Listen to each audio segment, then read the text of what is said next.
så fik jeg sgu solgt mit eget drømmehus. Huset her har jeg næsten boet i 10 år, og jeg tænker, at vi lige prøver at tage en rundvisning her. Huset det var få hele turen. Det var faktisk fra 1964. Og ja, som man kan se udvendigt, så er det få hele turen med omfugning og nyt tag, og hele kælderen er også renoveret. Huset her det blev sat til salg, og faktisk næsten 14 dage efter, så var det faktisk allerede solgt. Og nu tænker jeg lige, at vi lige tager en rundvisning her. Huset det købte jeg året efter. Jeg startede mit eget murfirma. Mit eget murfirma, det startede jeg dengang jeg var 27, og så dengang jeg var 28, der købte jeg huset her. Og jeg brugte faktisk al min fritid på at renovere. Så jeg arbejdede fra 7 til 3, 7 til 4 cirka i mit eget firma. Når jeg så kom hjem, så gik jeg så i gang med huset her og havde noget fra familien til at hjælpe. Min far har hjulpet mig rigtig meget, og så er der nogle kammerater, som har været og hjælpe en del. Og man kan se, facaden her, den er selvfølgelig blevet fuldstændig afrenset. Den har fået det, der har sådan en kemisk afrensning, så stenene de er næsten blevet lige så rene, som dengang huset blev muret der i 64. Og så har jeg så udskiftet med en ny fuge. Der er kommet en bakkemørtel med hvid cement, og så er det bare ganske almindeligt afsyret og så imprægneret. Så en af grundene til, at huset stadigvæk står så flot her, at fugerne de stadigvæk er lys, det er selvfølgelig fordi, at det er blevet imprægneret bagefter. Og så er der selvfølgelig også kommet nye vinduer i det hele, og hele forhaven her, den er også blevet fuldstændig flænset. Jeg lægger lige billedet op her, hvor man kan se, hvordan det egentlig så ud før, med alle de her buske og træer, og altså hele haven, det var et stort rod af busker og planter og så videre. Men ja, lad os prøve at hoppe inden for en tur. Der er selvfølgelig kommet spots over det hele. Der er kommet gulvvarme i hele huset, også i kælderen. Og så er der blevet lagt de her store 30-60 fliser her. Jamen lad os hoppe ind i stuen først.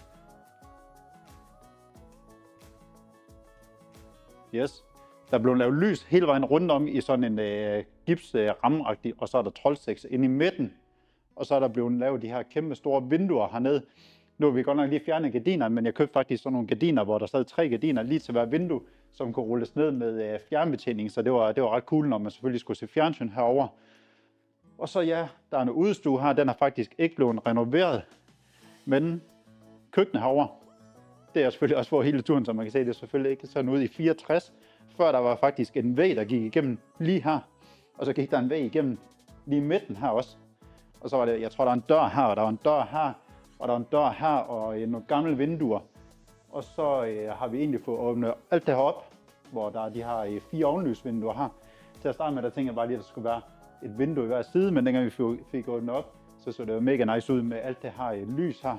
Og så ja, sådan en sort, kompakt laminat bordplade. Og det er egentlig bare, ja, ganske almindelig opvaskemaskine, almindelig skab, indbygningskøleskab, alt det, som selvfølgelig skal være. Og så ligger kogeplade her. Og jeg fik sgu aldrig nogensinde at montere Nemhætte, fordi at et af de her vinduer heroppe, det er med fjernbetjening, så der kunne egentlig bare åbne vinduer, så fæste det egentlig ud, så det var sgu ret nice. Skal vi lige op ud og se badeværelset også? Herinde der er bare sådan en lille værelseskontor-agtigt noget. Og så er der et badeværelse, som man kan se herude. Selvfølgelig med dobbeltbruser. Det skal der være. Altid lækkert med stor bruser. Ja, det er sgu lækkert nok. Hop med ud og kig, Lokum. Og ja, der var fandme ikke ret mange af de her glasfolk, der gad at lave en dør, der var, jeg tror fandme, den er over 1 meter, tror jeg. Så det var lidt en udfordring med at få lavet sådan en stor glasrude her. Men det holder sgu ganske fint her 10 år efter. Så det er nice. Soveværelse her, det var faktisk 2 værelser før. Det er ligesom det er nu. Og så det, der var nedad med det var, at der var en rude her ud til udestuen. Så det værelse her, det havde faktisk ikke ret meget lys ind. Så jeg tænkte bare, at så laver sådan en walk-in-agtig noget her. Så det var sgu fint nok. Og så en lille sjov detalje. Man skal selvfølgelig have et indbygnings-pengeskab, så jeg har sådan et billede til at hænge henover. Og så egentlig bare, ja, vinduet og sådan noget der, det er også blevet lavet. Så er det lille værelse der.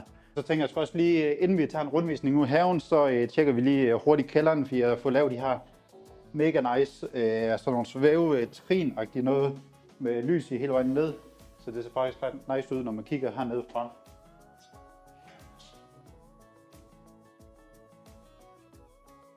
Man kan se, at de har trin her. De har brugt hele vejen igennem væggen, og så med sådan en bolde på bagsiden også, for at de sidder sindssygt godt. Så der er ikke noget der. Ej, de hænger endnu. Og så, havde jeg lige sådan en drengehyt, eller en drengekælder, hvor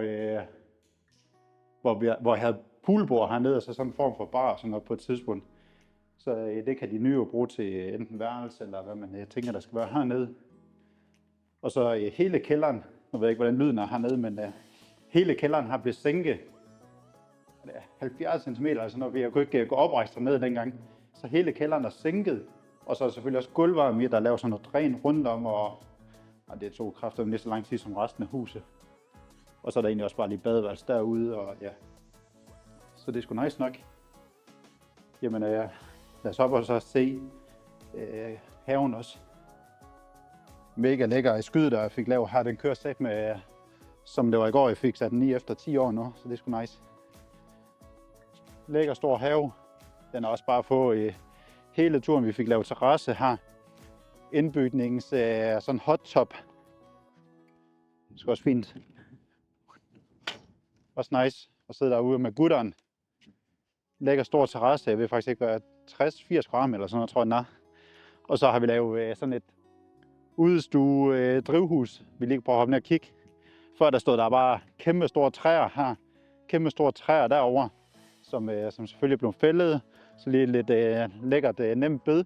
Så hele formålet, både med forhaven og baghaven, det er egentlig bare, at det skal være så vedligeholdelsesfrit overhovedet muligt. Så jeg havde før en græsslåmaskine, sådan en robothalløj, der bare slog græsset. Og forhaven, fordi der er de her store fliser, der er der cortenestål, og så bare de har granitskaver, så der er faktisk ikke en skid vedligeholdelse. Så det er jo mega nice. Og så egentlig bare det her drivhus med en god lækker sofa, så plejer jeg at have fjernsyn til at være herude. Så det er sgu lækkert, når man lige har fri, og man bare kan smide sig herude, eller holde nogle aftener med lidt lamper og lidt lys og fjernsyn. Så det er mega hyggeligt. Og så har jeg bare lavet lidt stålkasser, eller ikke stålkasser, lidt højbed hedder det, i en eller anden træhalløj, hvor der så var jordbær og blåbær og himber og alt muligt over i. Så det er sgu lækkert. Det eneste, der egentlig mangler på huset, det er taget på den ene side, så det skal de nye ejere måske skifte. Og så er der lige en gammel garage derovre, som også lige trænger til en tur. Men ja, nu er huset sgu solgt, og hvad der skal ske nu, det ved jeg ikke. Men nu er det i hvert fald røgnet og solgt på 14 dage. Så det er jo nok også det, der måske gør det, at prisen er selvfølgelig god, men selvfølgelig at det hele det står nærmest snor lige, og der er så meget, som egentlig bare er vedligeholdelsesfrit. Så yes, jeg håber, I er nødt med at følge med, og så skriv til mig, hvis der er noget.